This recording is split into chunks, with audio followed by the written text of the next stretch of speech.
My name is Campbell, I live in Carluke, but I was brought up in the East of House for 14 years, so I know all about deprivation.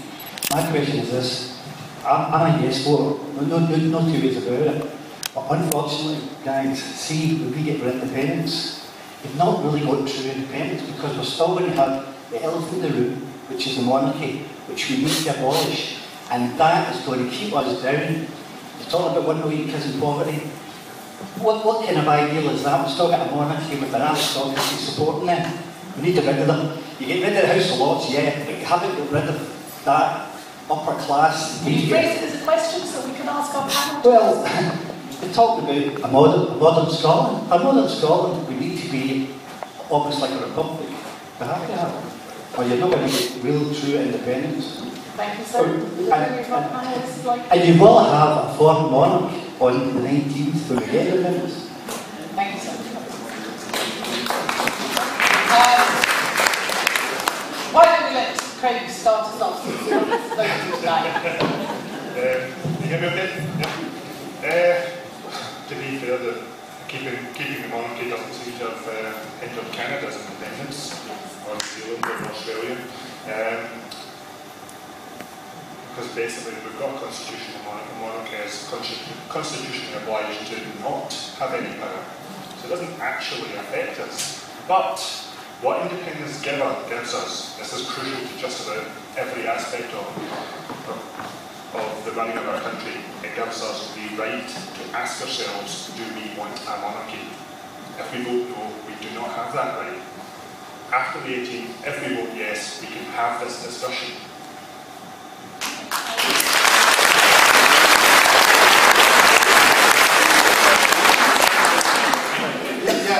One of the important things we must understand is that we're not voting for the Scottish Government white paper. This is not an election. You know, the white paper put forward ideas. I don't agree with lots of them. I'm a Republican. I do not believe that we should have a hereditary head of state. I mean, I wish we had some hereditary football players, you know.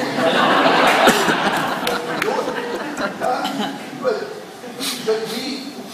But once we pass the independence test, we move into the other great civic movement interest, where you'll be coming back to meetings like this to talk about the Constitution. And we will have to decide. Now, the Constitution isn't an academic thing. A written Constitution means that the people have got power, not the politicians. Because the politicians are bound to work within the Constitution. And if they work out with it, anybody, single person or group, can go to the Supreme Court and call them to book if they are not obeying the Constitution. So we will actually have a great debate after this. There will be no choices made. Do you want the present monarch to be the head of state?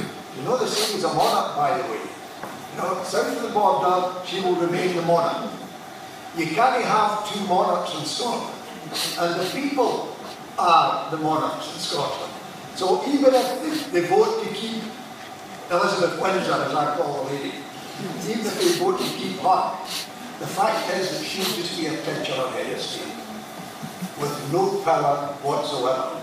You cannot imagine the situation where the Scottish Parliament passes an act and then the government minister is on the sleeper at Edinburgh and goes down to London to ask her to stamp it. That cannot happen. So, you know, you're worried about almost the English hierarchical system being visited up here. Even if we vote for her, it will happen.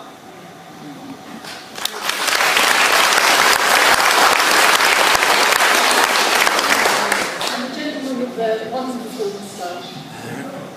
Good evening, folks. I'm Donald Walker. I'd like to extend Jim Sillars' comment on Clyde oil and gas. And I think we should know about the oil lying off the west coast of Scotland, which extends up from the Clyde, all the way up to Shetland, and all the way out to Rockall. So we're talking about 1 billion barrels a day potential from South Atlantic margin oil. And go back to Jim's comment about the Clyde. Shell, I believe, wanted to develop a refinery on the Ayrshire coast, and the MOD stopped that happening just as they stopped the drilling for oil. If we vote for independence on the 18th, then we can invigorate the whole of the west of Scotland, all the way up the west coast, the shipyards in Scotland, and get the refinery we should have had years ago. Okay, thank you very much.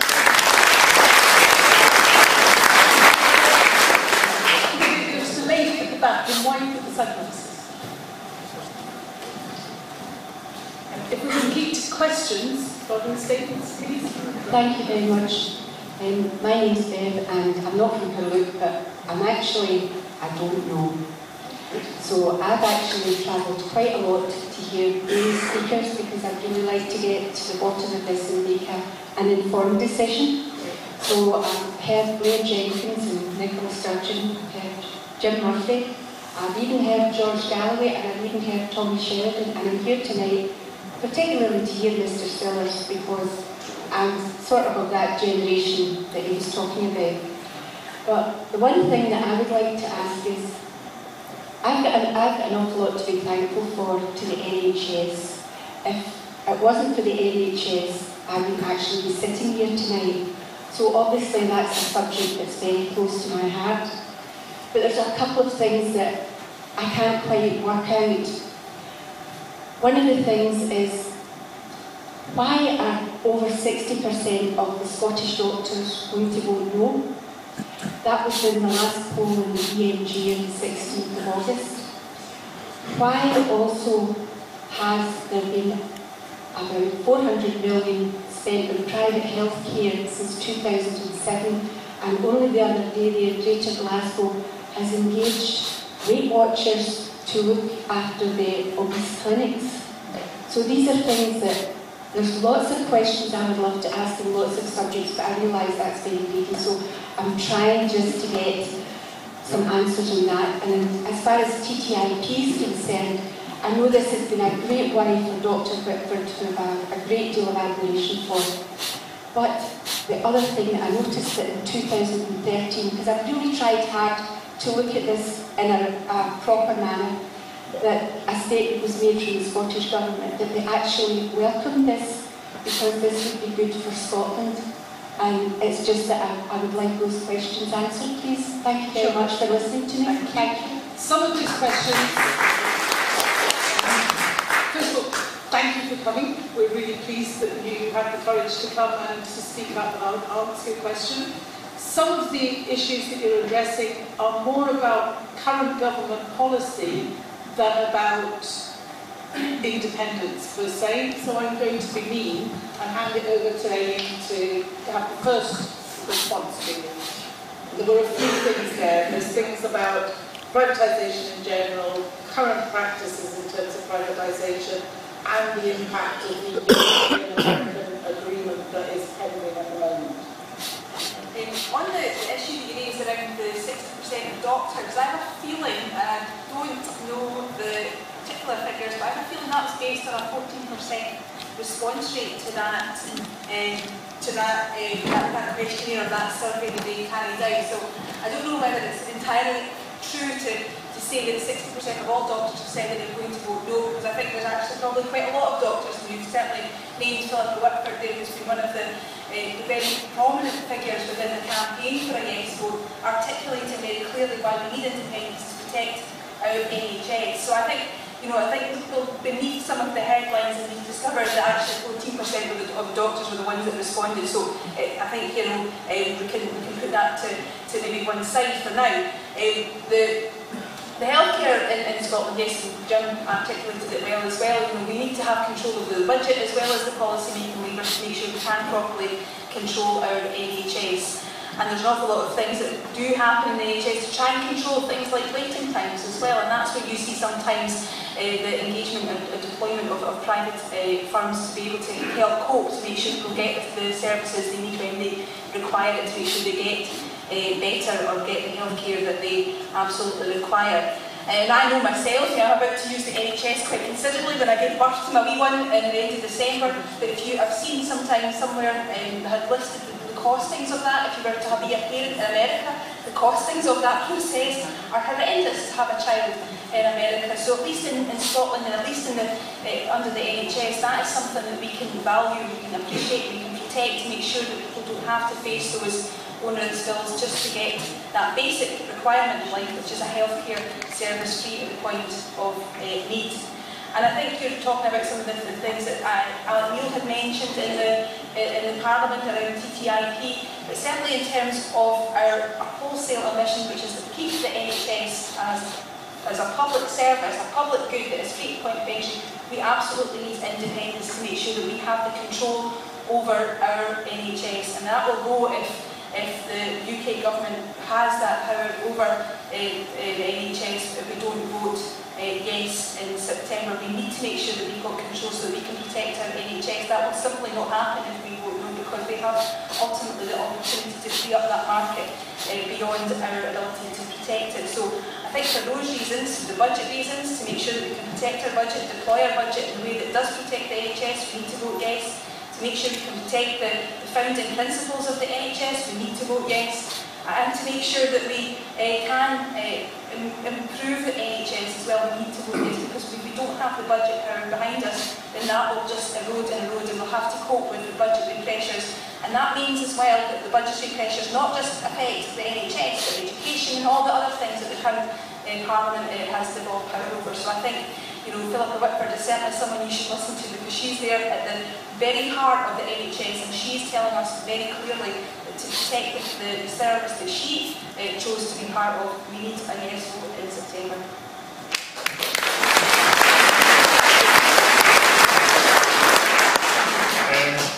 Like yourself, I wouldn't be here without the NHS. I was born 9 weeks premature with a very sick wee boy at the time.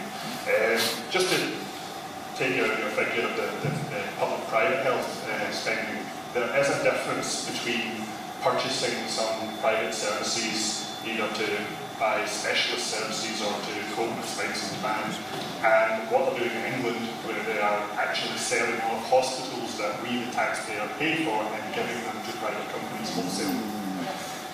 To take your figure of 400 million over the last few years, that actually, I looked into the figures, and this actually represents a year-on-year decrease in spending once you account for inflation, so it's not as if it's going rapidly out of control up here.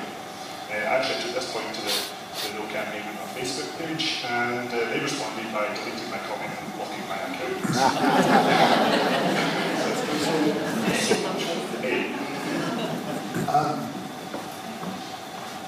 We already and have always used a private sector in Nigeria's NHS. Chemists, for example, are private companies we use for prescriptions. GPs actually are private contractors. They're not employees of the NHS. That was the compromise that Nigerian faced in 1948. But of course, it's not a matter of saying we hand over to the GPs and we hand over to the chemists. There's a very substantial degree of control exercised by the public sector National Health Service over those two private elements. But I have some knowledge of what happened in Edinburgh, for example. The PFI, the Royal Infirmary in Edinburgh, was built under PFI. Probably one of the worst deals anywhere in Western Europe.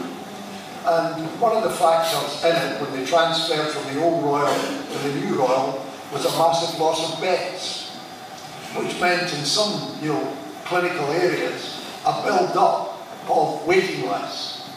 And I think quite rightly there's a relatively small private hospital, I think it's now called, well, it was always called the Murrayfield anyway in Edinburgh, where I think quite sensibly the government said, right, we'll pay you for doing a number of operations to bring the waiting list down. And that wasn't, they weren't bound ideological. If somebody had a capacity to help them out, they could do so.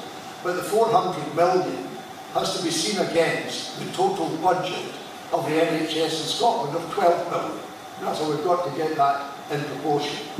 on this trade and investment partnership being negotiated between, it's not the UK, it's the European Union and the United States. I've got some, I'm sorry to take so long, but I've got some experience in relation to the World Trade Organization, because I used to be the Assistant Secretary General at the Arab British Chamber of Commerce, and one of our functions was to advise the Arab countries, particularly the private sector, on the development of the World Trade Organization and their applications to join. This TTIP will be very similar. It will become a rules-based organisation, where if one element of it, one partner, thinks the other partner is not acting correctly, we'll be able to take them to an arbitration panel and they'll have to live by that particular decision. It's a great thing for lawyers. But in the World Trade Organization, when any country joined, they always had reserved positions. For example, on tariffs, they would maybe say, well, we'll lower our tariffs but not below 12%, where it used to be 30%. What will have to happen in this negotiation, which is in its early stages, is that countries like ours will have to tell our European negotiators there are certain matters reserved. And we would obviously say the National Health Service, that remains a public factor and not open to market forces. If, however, we remain part of the United Kingdom, even if the Holyrood government, the devolved government, says we want to hold on to a public health service, under that agreement, I'm quite sure, the Americans will say, Scotland is part of the United Kingdom. The United Kingdom is a single market. So you can't have a wee bit in your market not open to us. You know, we're entitled, and I'm sure if they went to an arbitration panel, they would in fact win. So the only real guarantee that we can have of keeping our National Health Service in public hands is by independence. That then allows us, as an independent government in the EU, to tell them, by the way, when they negotiate, we have a reserve point in that. I understand that other countries like Germany are actually doing that on certain aspects. And that's how that international negotiation works. It's not you don't end up with an absolute black and white agreement. There are all sorts of shades of grey and reservations in it. But at the end of the day, the only guarantee we would have is if we're independent. That way, if I come back to the point I was trying to make, we've got power. If we remain part of the UK, we ain't got it at all.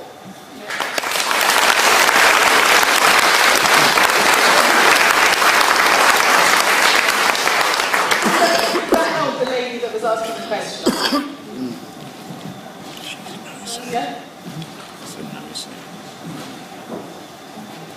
Yes, that's very interesting.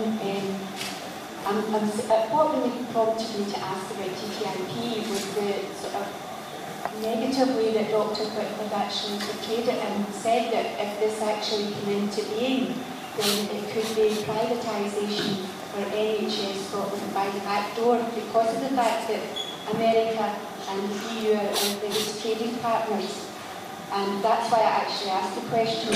The other things that I was worried about is the fact too that we've failed to meet our waiting time targets again in Lanarkshire, both at Wishaw and at Cairnmyres. We failed to meet it, even although the target time was reduced. And I don't know if the people in Carluke read the story 2 weeks ago, but the lady from Rigside that had to take a taxi to take her daughter to get an out-of-hours doctor. She couldn't get one in Lanark, she couldn't even get one in Wishaw, and she had to go to Cairnmyres to be taxied there from Rigside, which cost £150, which, as she said, mercifully the NHS paid for her. So these are all wee things that I worry about, and so see, that's why I came here tonight, as I've gone to other meetings, just to ask and find out if anyone could sort of help me speak up. That's a dreadful question, isn't it? Amanda, can I just say, if you want to, particularly about the out-of-hours service, I know that's been something I've had a number of meetings with the NHS board about in Lanarkshire as well. If there's something you want to maybe at the end, there's a very specific Clysdale issue, and the rurality of Clysdale has a real significant kind of impact on the out-of-hours services, then I'm happy to catch up with you at the end of the meeting if that's something you would like to do. Yeah, can I just come back to the question of power and give you an analogy of what happened when we joined the European Economic Community. And it's very important for Scots to understand this. In those kind of international negotiations, you always have a throwaway card. I mean, it's give and take, and some you get, and you have to give away. In those negotiations, the throwaway card was Scottish fisheries. Now, this is not an invention by me. I've told you I worked for the Arab British Chamber of Commerce. The chairman was Jim Pryor, who was the agricultural minister. You know, Jim and I got on fine. He was a Tory and Labour, but you know, we got on fine. And you know, in our private conversations, you know, years after the event, Jim told me, yes, the fisheries affected Hull and the southwest of England as well, but us disproportionately was one of the negotiating throwaway cards when we were entering into negotiations in the EEC. And you can bet your bottom dollar that if we vote no and we remain part of the UK market, we will be one of the throwaway cards when it comes to the NHS, because we'll have no power to do anything about it. That, you know, we don't have a perfect health service, and you're never going to get it, because there's no way a national health service can consistently meet the growing needs as people get older and medical science gets better. Politicians don't tell you this, but it's true. Health is rationed. You either ration it with waiting lists or you ration it in money. That's basically the score. It's not, politicians are not really very happy telling you that. But if you think about it, there's an exponential demand on health care and a limited amount of money, even whatever you're independent or not. And so you're not going to get an absolutely perfect health service. But if you look at how it performs, you know, you're talking about 99%. It performs very well inside our community. That doesn't mean we shouldn't criticise it. I'm not in favour of saying, we love the National Health Service, then maybe you'll ever say anything about it. The best way to maintain a public service is actually to apply critique time and time again, and I think the lady's quite right in raising those issues.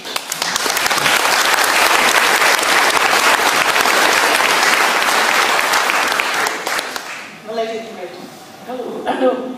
My name's Christine Lees, and I live in the sheltered housing in Carluke, and I get part of the Kipton Court.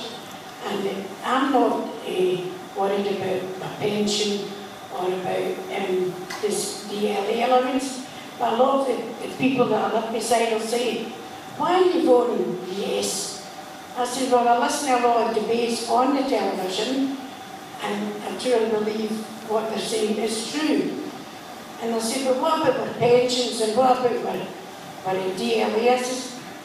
I think if you listen to debates, you'll find the answer is given to you in the debates, but it's not past me, and I don't know how to answer them. So you'd like something to take back to talk with your neighbours about? I would, so I don't know. Yeah, fantastic. Who would like to start us off? Aileen? Pensions, yes. In fact, I've got leaflets as well. There's leaflets about pensions, so if you want to take any of them round to some of your friends or colleagues as well, feel free. We'll make sure you get a bundle of them that crisply tells you why we need independence to protect our pensions. Now, the total expenditure of social protection, which covers pensions and broader welfare, has been lower in Scotland than the rest of the UK, so we can more than afford to pay our way when it comes to social protection, which includes pensions. And also having the control of pensions in Scotland will give us an opportunity to use the levers to better reflect society in Scotland. So we've seen the increase in age for their state pension, brought about by the government down in the UK, but we've got in Scotland, unfortunately, lower life expectancy. So we get hit in Scotland because people aren't living long enough to claim back their pension. Sometimes they're not even living long enough to even get to pension age. So at least within Scotland we can have pension policies that better reflect the society that we live in, and making sure that people get what they deserve and what we've all paid into the pot. And also, it's important to remember that in general, Scotland puts more into the UK than we get back as well. So we can afford it. People have said we can be a successful country. David Cameron said we could be a successful independent country. So we can afford to look after our pensioners, and we can afford to look after the most vulnerable in society as well, as opposed to seeing them getting hammered through things like the bedroom tax, which incidentally, to mitigate against the worst impacts of the bedroom tax, the Scottish Government had to use £50 million of our fixed block grant to try and help those most vulnerable people in Scotland who have been affected by it. So it was voted against in Westminster by most of Scotland's MPs, but it was still implemented across the UK, still implemented in Scotland. The Scottish Government had to use £50 million to mitigate against it, but that's £50 million that we could have spent on other things. So it's far better to be in control of all the policy making levers that can allow us to make and create welfare systems that are fairer, that protect and help the most vulnerable, but also we can afford to pay pensions, and pensions will not be affected with independence. If anything, we'll have the powers to make improvements to it.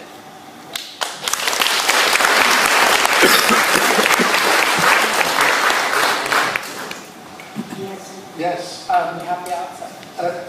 Tell your neighbours to read the Sunday Post this Sunday. Because there'll be information in it. But I'll give you some just now to think back. In January 2013, the Department for Work and Pension issued the following statement, and I quote from them: "If Scotland does become independent, this will have no effect on your state pension. You will continue to receive it just as you do at present." And the reason is that you and I, at our age, we've paid our national insurance contributions and we are legally entitled.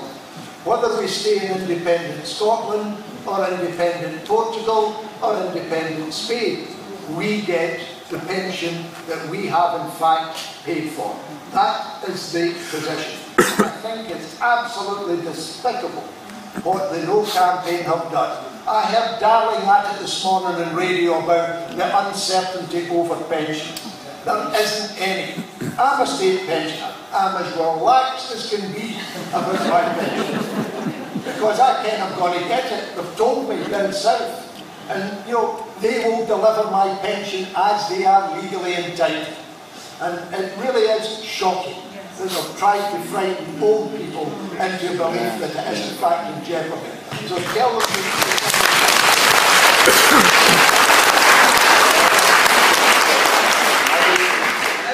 if you could go next to the gentleman with the beard and the glasses in the front row. Just very quickly, Aileen mentioned life expectancy there. Unfortunately, Scotland does have a lower average life expectancy than the rest of the UK. What that means is, if you're a man, over your lifetime, you will be paid about £13,000 less in your state pension than the average UK figure. If you're a woman, it's about £19,000. You still pay the same national insurance though, even when you're deeply subsidised down south.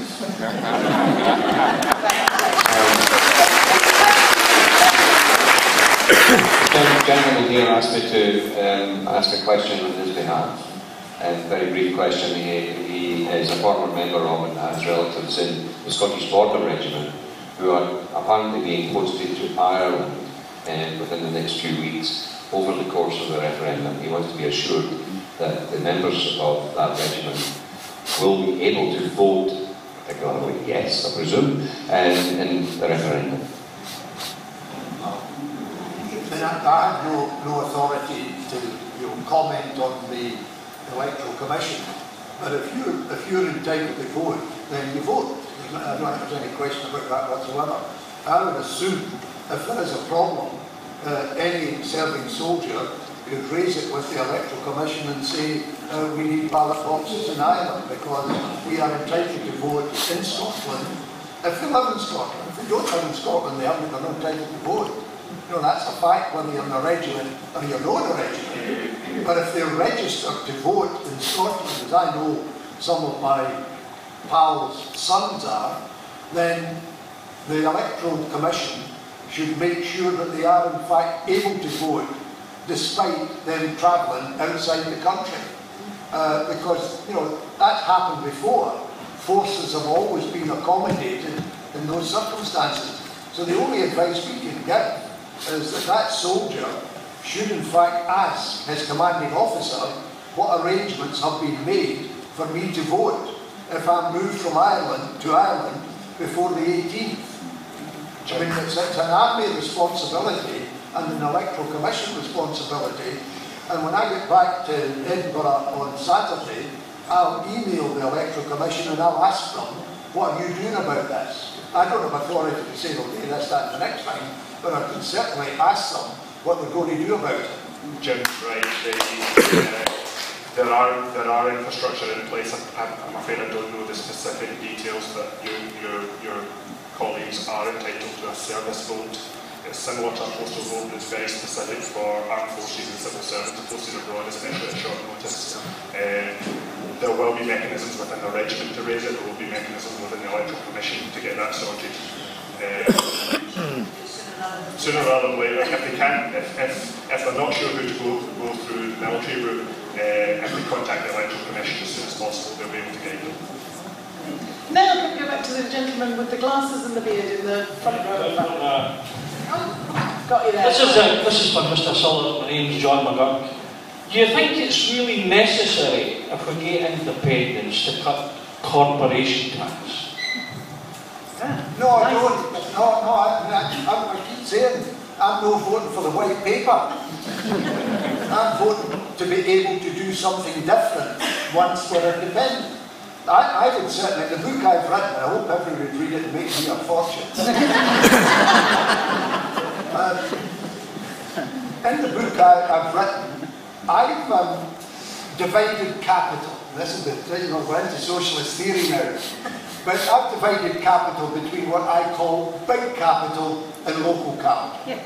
Local capital is the hairdresser, the lassie that runs a cafe, you know, the laundrettes and things like that, or the very small companies that operate in our communities, that pose no threat to us whatever, and actually play a significant role, because we've got 340,000 small, medium-sized enterprises in Scotland employing about 1.3 million people. Now, if we can engineer the mechanics of finances, even if half of them employed one more person, you know, we're a long way into job creation and solving the unemployment problem. They have a major difficulty with the banks. There's a cafe I know where the woman running it would like to expand. She needs to borrow about 30,000. Now, there's no way a bank will look at that. First of all, there's no bonus in 30,000. I tell her to phone them up and ask for 30 million and you get an interview. Which when you get 30 million, but you get the interview. And I've argued that, you know, this is where we come to imagination, that we should actually create an SME bank, where it would be like a credit union in a sense. The SMEs would pay into it, so would the government. You build up its capital, and they would go to a bank who understood that 20 or 30,000 was important for the development of their particular small company.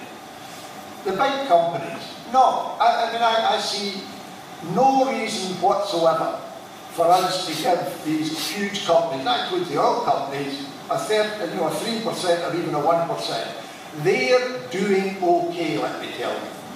You know, the total amount in cash available to big capital in business is 750 billion.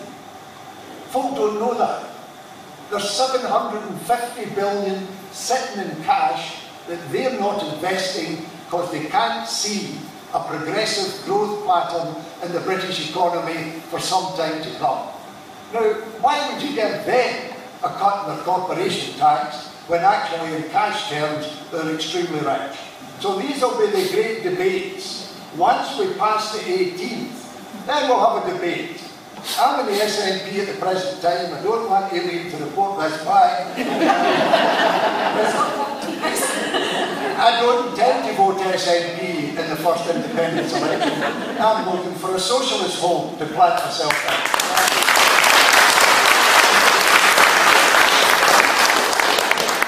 And the lady down here? Look, sorry, it was the gentleman behind her and then the lady. The gentleman with the blue shirt.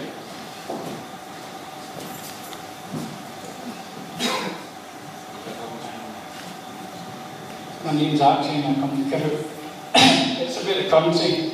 I know it's an ongoing thing, but I think it's one of the and most important thing about independence. Now, I know Mr. Sillars doesn't want Scotland to use the pound, but the way things is going, it looks as if it's a certainty if we get independence, we're going to use the pound. Now, I looked up things in the internet, and what it says is we could use the pound, but you'll not be able to use any notes, you'll not be able to print any notes because there will be illegal tender. We won't be able to get any insurance, car, anything else that you regard from other parts of the United Kingdom. Okay, I think we've got the gist of that one. Well, as I say, it becomes, it'll be null and void. You'll be able to use the coin because they'll not change the coin. So you can go with bucket-free coins to England or so, but they'll not take any money, although they don't, some places don't take the money. So your question is, will we be able to use our paper money? Never take the pound. Yeah? Will we be able to use our paper money? This is a £10 note printed by the Royal Bank of Scotland. Yes, but is it serious? Well, it's a promissory note. Who guarantees that? In order to print this note, the Royal Bank of Scotland can't just print it on a whim. They have to give £10 to the Bank of England to do it. There's about £4 billion of Scottish money sitting in the Bank of England vaults securing these. If Westminster decides it's not letting us have the pound, we get that $4 billion back, please. If we want to keep using the pound and they block access to the Bank of England, we'll buy off the international money markets. Bank Zurich and New York will be very glad to have our business. Or that would be nice in capitals that have their own currency. The choices are there. I think you said currency, it's a great debate. It's actually just about the smallest issue possible. We have all of the options.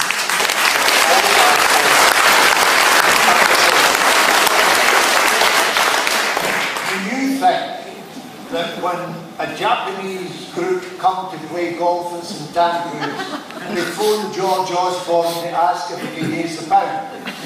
Of course they don't.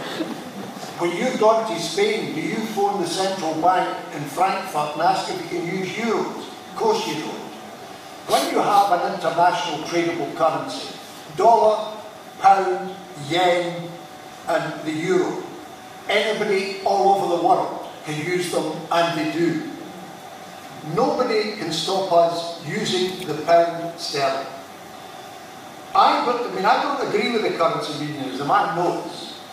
But I'm telling you, given the rattle of the financial markets in the last 2 or 3 days, don't be surprised at 10:01 if Alex Salmon gets a phone call from Downing Street saying, I think we better have a chat, because Alex is dead right. I don't agree with it, I don't want it, but Alex is dead right. The currency union is more in their favour than it is in ours. And this is the reason. We export more than we import. So we have a balance of payments surplus. They import more than they export. If you extract our surplus away from that, they're left in an even more vulnerable position than they are at the present time. So I think Alec is going to get a phone call. It might not be at 1 minute past, but it will not be that long after it. They have a problem. They said they're going to veto. So they will have to do a U-turn. But when 3 of them say that, a U-turn is much easier. Because one can't say yeah boo to the other, they're all turning together. So that's that. If in fact they decide that they're going to cut their own throats, what we do is we use the pound for 2 years. That we use it as our currency, no problem whatsoever. Insurance companies will take the money because it's valid currency. And then and during that 2 years, giving them time to sort of reconsider, then we set up our own central bank and we produce our own money. There's nothing unusual in that. This piece of paper here is what the economists call fiat money.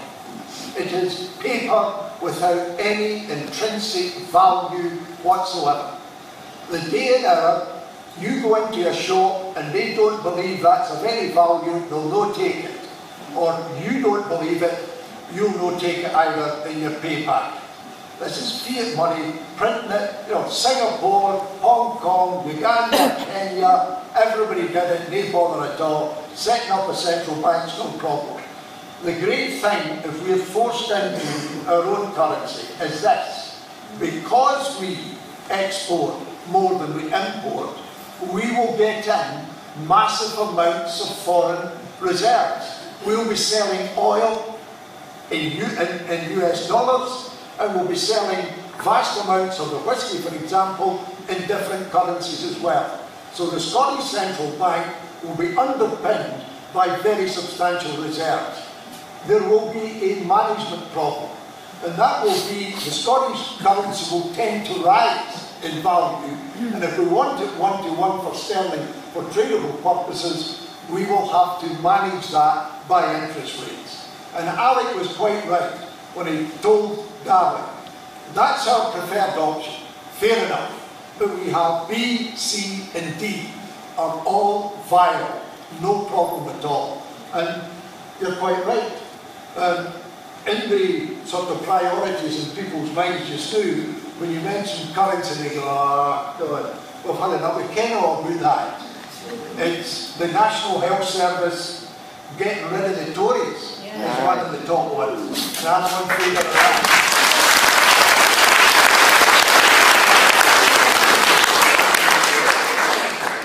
Again, I've got lots of hands up. So just to add, sorry, it was a fiscal commission working group that came up with the different options as well, so you can check all the different options that are there, and it is primarily the option of the share currency that Alex Salmon is wanting to pursue because it seems to be in the best interest. And I think it's worth separating out now the discussion that's happening, which is fought because it's a political debate that's happening, and the pragmatic decisions and discussions that are going to have to take place between the 19th of September and the next election for a Scottish government and an independent Scotland.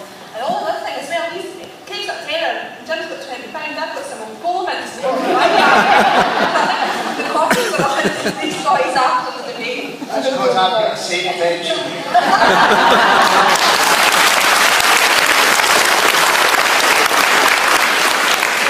I've now got lots of people lined up, so you can put your hands down. Let's do the next 4 people that I've got in my head, and then I'll ask people to put their hands up again. First one is lady. Is it the lady at the back? I can't see very well. Yes. Thank you. I'm Suzanne, I've come all the way from Lanark tonight with my good friend there to help persuade towards yes. I came prepared with questions. I was not right in the head by Mr. Sillars, being one of the generation that were born to fail and worked in education all my life. I thought you were very, very negative about what's happened over the years. We do have something to be proud of. Also proud of this lady because I went to Wishaw too, hospital, and they saved my life. They did extremely well. But my concern at the end of my life is about my pensions. And as you told me tonight, I won't get the benefit of all of my pensions because I'll run out of steam. But I really would like to know, because you confirmed that Westminster are committed to backing our pensions. If so, for how long? and I've been informed that future pensions were dependent upon a huge increase in immigrants who will be the taxpayers carrying the independent Scotland into the future and be the supporters of the majority of people that are much younger than me here. Thank you. Okay, so there's another question on pensions there with the addition of are our pensions dependent on immigration. Were any of the other questions wanting to ask something related to pensions? No? Okay, we'll just finish that one off then, and then we'll come to the gentleman down here who's been waiting patiently very long. Just on the immigration point, the numbers are that to keep up with our demographic changes, we would need to increase net migration from 22,000 a year to 24,000 a year. It's not a massive increase, it's about 5 people a day or something like that. And it also doesn't necessarily mean immigrants, it's net migration. You can also achieve this by encouraging expat Scots to return to jobs that they had to leave Scotland to find, or encouraging them to not have to leave in the first place.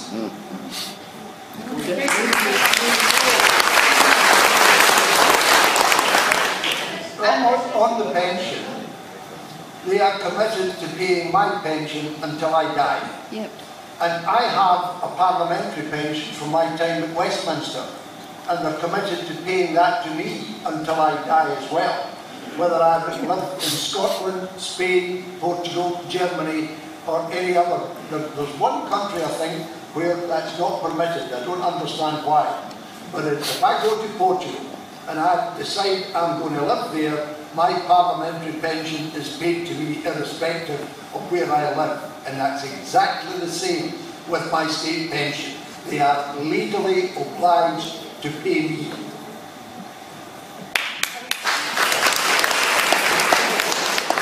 The way you mentioned something I didn't really catch, but about education, talking positively about education services, the NHS as well.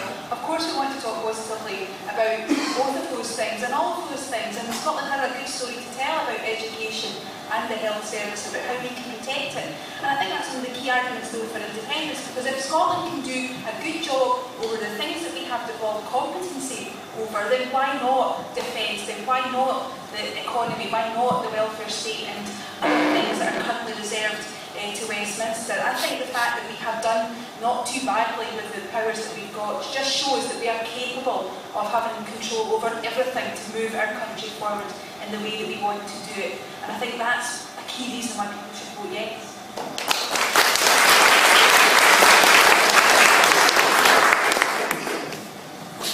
And the gentleman in grey who's been waiting patiently for so long. Next to you, John.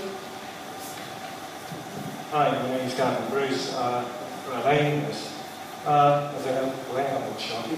Yeah. Living wage. I heard it was actually knocked back. Why was it knocked back, and will it actually come into effect? The Scottish Government already paid a living wage to the people who were within the government, people who were on the lowest wage, and they increased the living wage. The Scottish Government has already been doing the living wage for the people that they have a control and responsibility for some time now.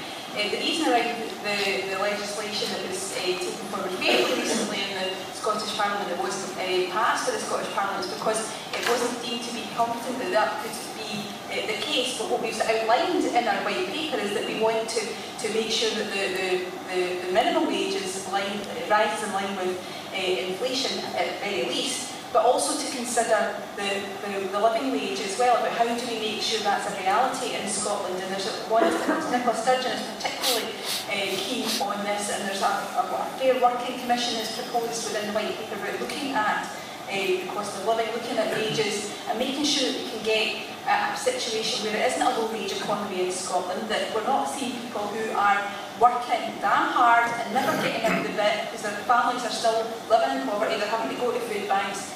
That's the opportunity that we have with independence, is to look at all these things and try and move our country in a different way and move it forward in a different way so that people can work and get the reward that they deserve, which is to allow them to live as comfortably as they can. We have done what we can with the powers that we've got, but we want to go further, and that's been set out within the White Paper. The people who are accusing the Scottish Government of going back on the living wage is the Labour Party. They were in control of that policy for 13 years when they had power at Westminster. They've been in charge of South Lanarkshire Council for a number of years as well, and they don't have a great record in terms of the payment particularly towards the people that are women in South Lanarkshire. So I think, with independence we can move our country forward in a way that we want to, which will allow us to create the equality that I think we all seek.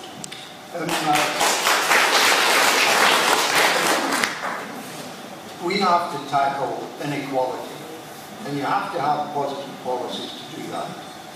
I mean, I would advocate that the public sector and everyone who supplies the public sector, that means private companies who get a contract from the public sector, would be required to apply as a minimum the living wage. That's where we're going to start.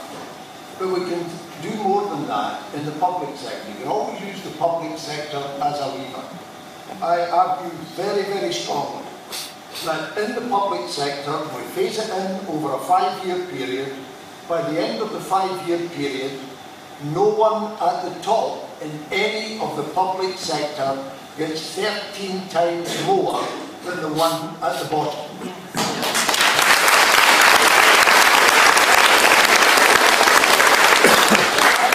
I watch very senior people in the public sector get big money for doing a job and then get a bonus for doing that job. So I would cut out that completely, and the aim it should be, well, I'm hoping for a socialist party to run in the first election. And if I get anything to do with an influence among those young people that day, I'll be telling them to put that in. Put in the 13 to 1. That's the kind of thing that happens in Sweden and Norway and Denmark. And they are the most equal societies. They're not perfectly equal, but the most equal societies in this world. The UK and the United States of the development countries are the most unequal. And I noticed that some Labour politicians were arguing, oh, you get food banks in other wealthy countries. That's because the inequality is so bad. We've got a chance to change that.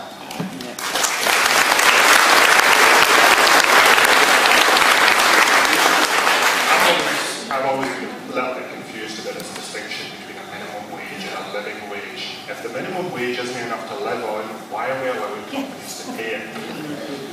Let's use the National Investment Bank, invest in high-skilled labour, which naturally attracts high wages, because if you've got the skills, you can demand the pay.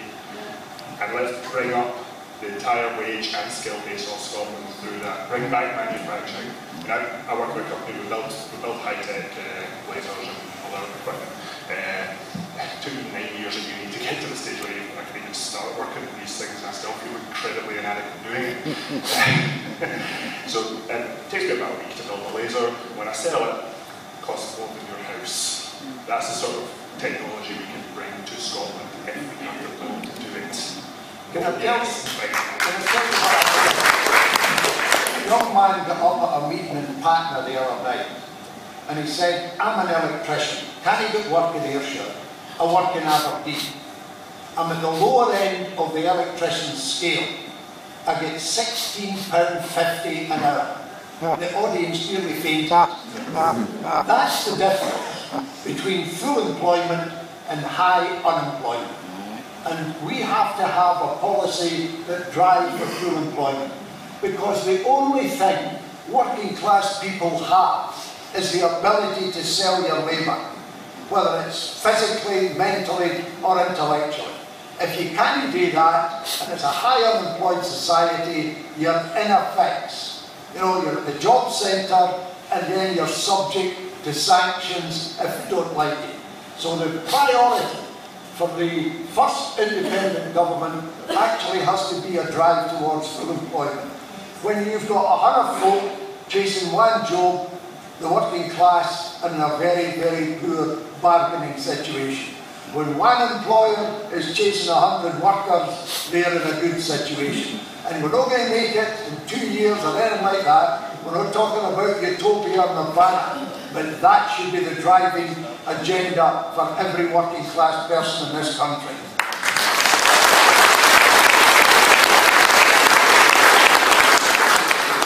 We are getting towards the end of our questioning time now, so we're going to hear from this lady here first, then the lady in Tangerine, then the lady in white next to her, and then we'll go to the chap at the back who's had his hand up forever and ever. We'll do those four. Please keep your questions really brief because we've only got about 5 minutes left. So, short questions, longer answers for them. Okay? Hi, I'm Kathleen Rennie from Carluke, and I'd just like to say, would Mr Sillars let me know if Alistair Darling got back to you on your advert that was taken out in the Daily Record. The reason why I'm interested in that is because obviously the media, both newspaper and television, and some of the times have been quite unacceptable, the levels that they've arrived at, and I find it quite galling sometimes. And at least when I read that in the Daily Record, I felt as though it kind of redressed the balance of it, that you kind of gave the public, who've got a lot of questions to answer and an awful lot of things, you kind of redress things from what we're hearing from Jackie Bird, who cuts off Alex Salmond and all these other people that don't seem to kind of give the Yes campaign due respect. Thank you. Thank you.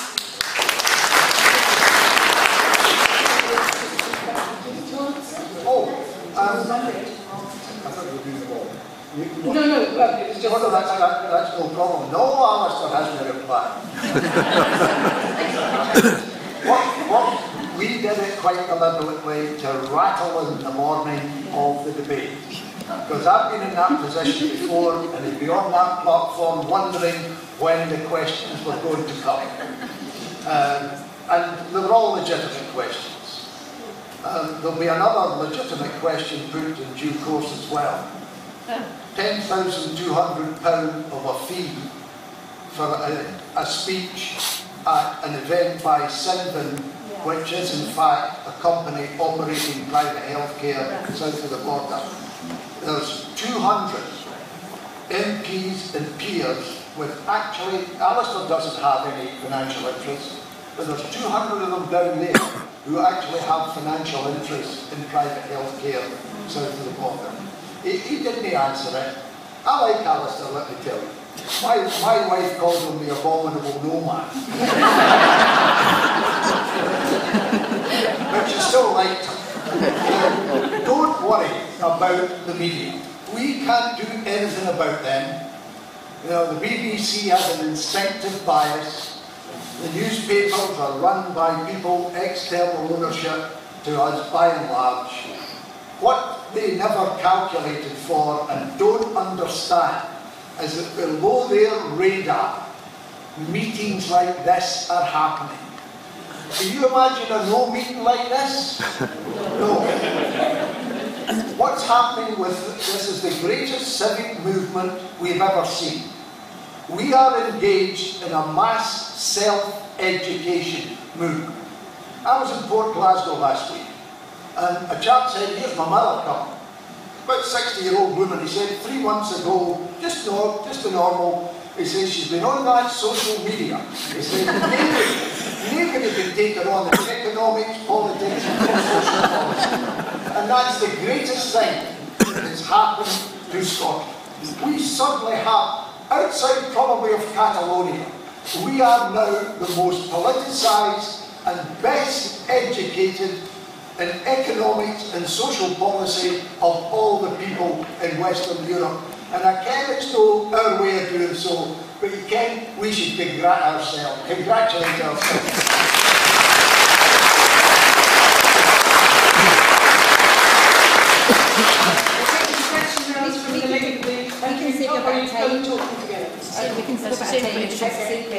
This is my daughter-in-law. A couple of questions ago you were mentioning about implementing the living wage in the public sector. Our question was more about the private sector, because my daughter-in-law's boss is a staunch no voter, and his main reason is he runs a very small business, employs 6 people, they're all on national minimum wage. if he has to pay them a higher wage, where does that come from? Well, we actually had this argument when the minimum wage was introduced, that it would cost jobs, they wouldn't be able to do it, and all that sort of thing. In came the minimum wage, and it wasn't true. We have to stand up and say to employers, you cannot continue to pay wages below the level that people can find themselves able to live. We've got to be able to tell them that. And what has happened with the minimum wage was that employers found the method in which they could continue to operate their business. There's a lot of scaremongering goes on. Of course, we're sort of blackmailed. Raise the minimum wage to the living wage, and I'm sorry, you'll all have to go out the door.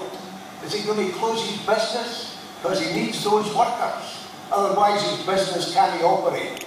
The challenge for him is a management challenge.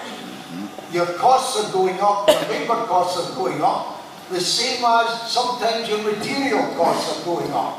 He doesn't tell somebody that says your material costs are going up, oh, I can't run my business any longer. He manages the company to accommodate them. So why should labour costs be so different from material costs? That's the kind of thing.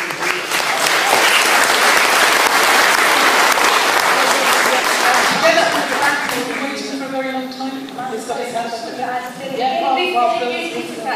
slightly different from the minimum wage, but something that we've done within my portfolio is about trying to encourage private business to be flexible in terms of how they accommodate people trying to balance work and life.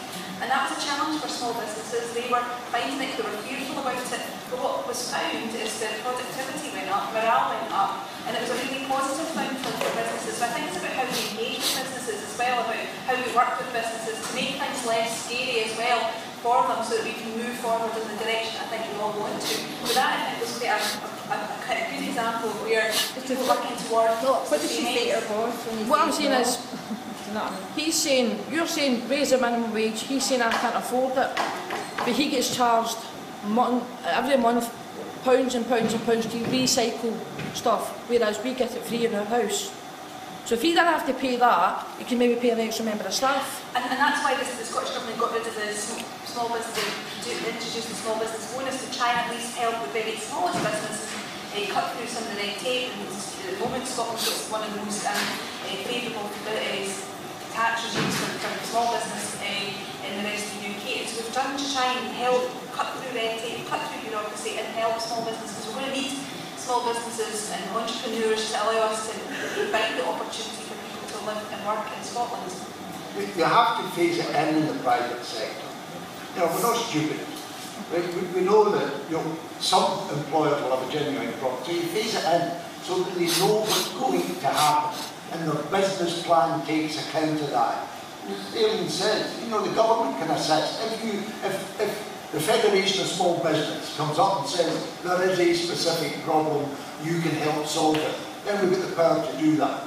So we're not saying to your employer, we vote on, let's say, December the 1st, 2016, and in the second you'll be paying a living wage. That's not a sensible thing to say. Over the next 5 years, it's going to be phased in. And by the way, the minimum wage will rise each year in accordance with inflation. Because if it had risen with accordance with inflation, you'd be £1,000 a year better off at the present time. Because it hasn't risen. So that's the kind of thing you say. You're phasing it in, but at the same time, the worker has to be looked after. Yeah. We understand your employer might have a problem, but you've got a bigger problem. You're on the lowest wages possible. Wee example of history. Henry Ford didn't really start selling cars until he came up with a wee idea. Why don't I pay my workers enough to be able to afford my cars? What that did, well, first, all his workers bought cars and all the neighbours got really, really jealous. But they kept getting that high wage. They started feeding that wage into the economy. They started buying, when you're not paying all your wages just to keep your gas bill going, you can start feeding into the economy, you start buying more stuff from shops, they start making more profit, which means that they can then afford to pay their workers more.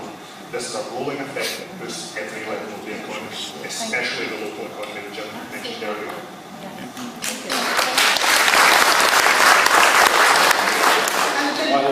I'm I'm Gary from Carluke. I'd like to know, if Scotland has that much wealth when it being independent, why does immigration have to increase?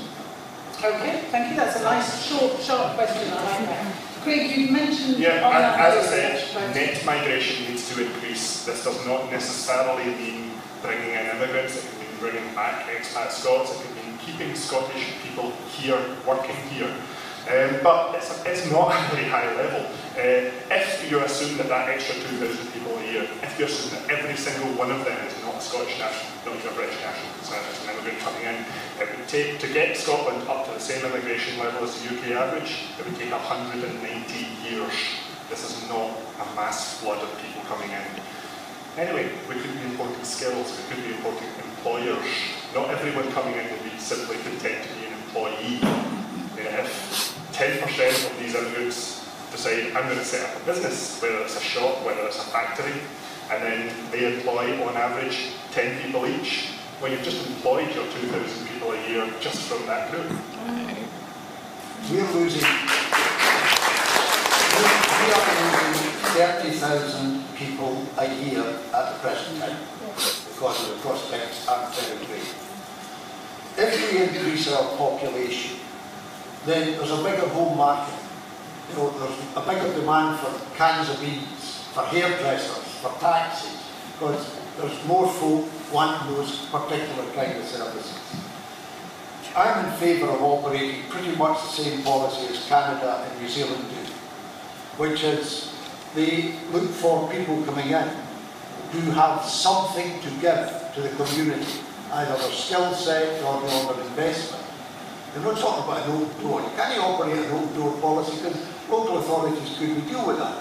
You have to be able to plan for schools and hospitals and all that sort of thing. But at the moment, we're snookered. There are people at our universities, and we've got some superb universities, and we've got people who go through them and get their degrees, their PhDs, and would like to stay here and can actually contribute significantly to the development of our life sciences. And under the present UK, we can't keep them. So that, you've got to have a sensible policy. I mean, not everybody who's an immigrant is a threat. That's the key thing. Anyway, I can't complain, because the Marble Mobile has just been fixed by a Polish engineer.